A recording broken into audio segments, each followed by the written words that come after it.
Mirror, mirror on the wall, who is fairest of them all?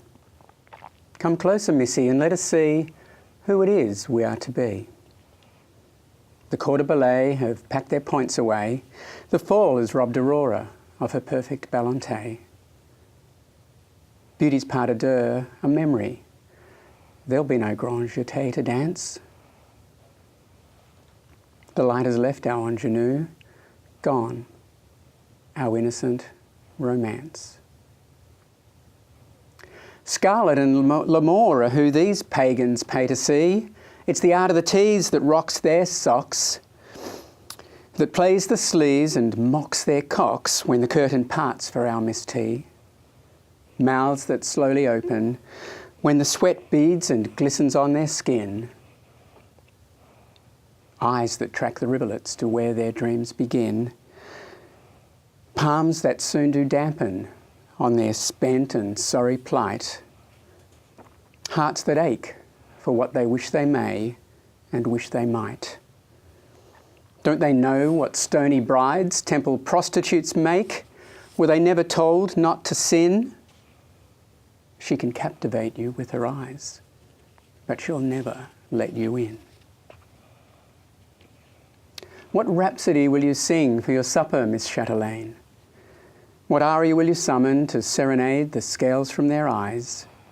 What siren song will you call upon to lure them, to procure them, and in the darkness skewer them?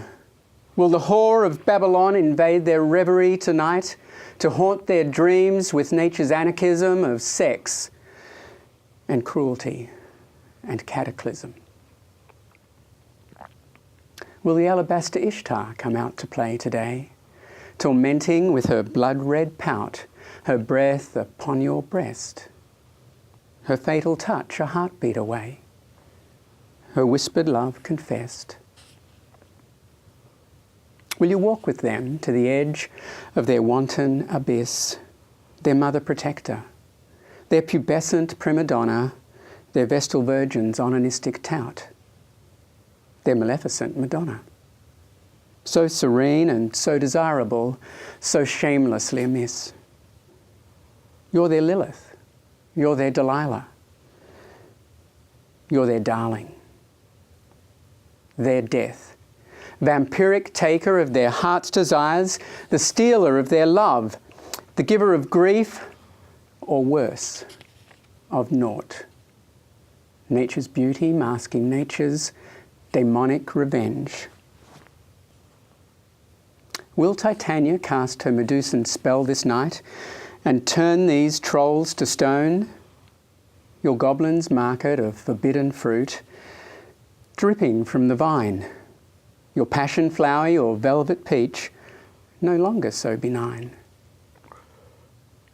Their frozen hands on frozen strands of glistening delight, their grail forever out of reach, their craven lust, their vain pursuit, their cri de coeur forever mute, abandoned at your feet.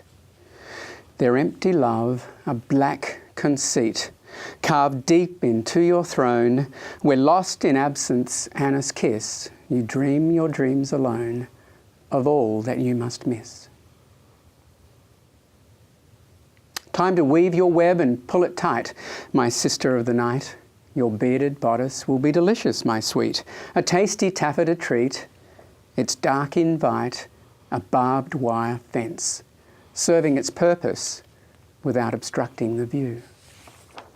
Time to wave your wand, my fairy queen. It's time to pay the rent. A hint of allure, your signature scent. Cleopatra brows to set the scene. Mascara lots. And then some just to be sure. Lipstick. Cocoa rouge, of course. A sweep of blush. How good are you? Settle petal. I can feel it too. I can taste their bitter remorse. Time to strut your stuff, my Bellatrix. Time to honour your sacred vow. It's time to settle the score. Titillate the Johns, seduce the Janes, And when the final curtain closes, you know we'll hear the hush. You know we'll hear the roar. We've been doing it for 1,000 years and will for 1,000 more. Eve knew it then, just as we know it now. What else could this life be for? Be it heaven on earth or the maelstrom of hell, every dick, every finger has the same tale to tell. Man has never been in control. And in the dark, she'll linger like a tear without a soul.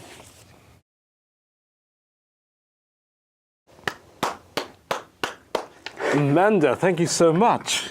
My pleasure. You're on Ben's TV, you're watching Quedia with Steve Pereira and Amanda Marx, and you've just heard Amanda sing, recite, say. What's the name of the piece?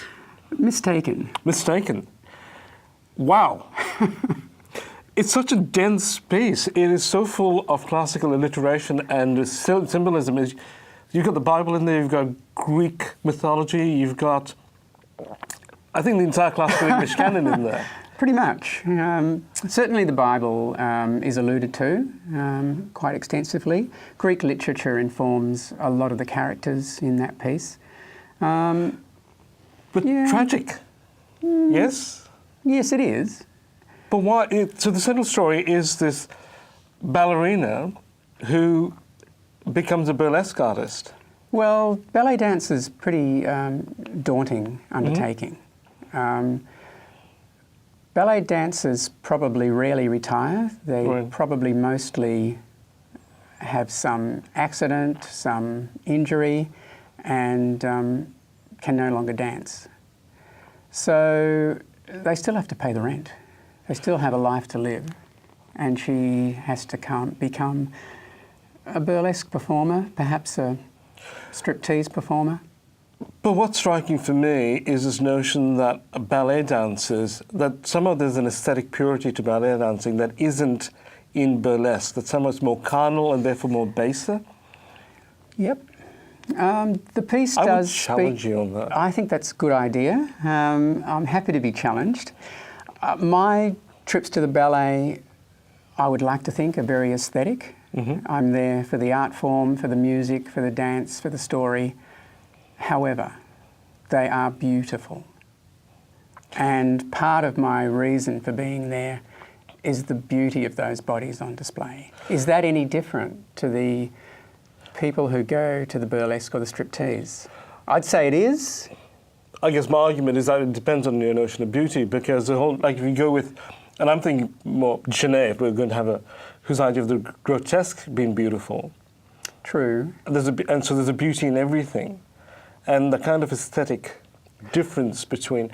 It's like watching Black Swan, you know, where she somehow descends into hell by giving in to her passion. And my thing was, that's who she is, that's a passion. Yes, it is. It is. Why is that a lesser thing than being an aesthetic ballet dancer? The truth is that it's not a lesser thing from the performer's perspective. Right. I go to some ballet with larger girls performing, not ballet but burlesque, with some beautiful ballet moves in it. I find that aesthetically beautiful. Right. That those girls are performing, doing their thing, and there is no shame, no anything untoward at all about that performance. My take is on the audience.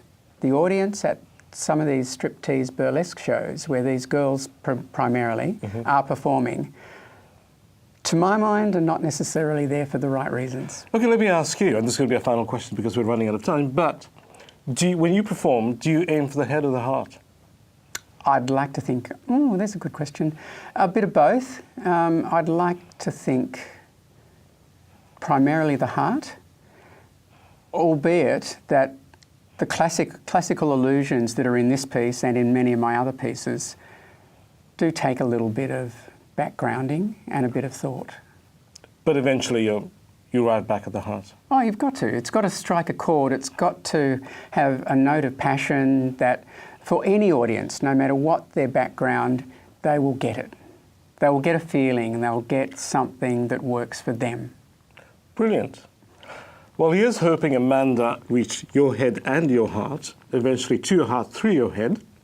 But just in case she hasn't, we're going to put up this piece on our website, can we? Oh, please. Absolutely. So you can have a good read of it. It is an incredibly beautiful piece, incredibly dense. You need to read it in order to fully appreciate it.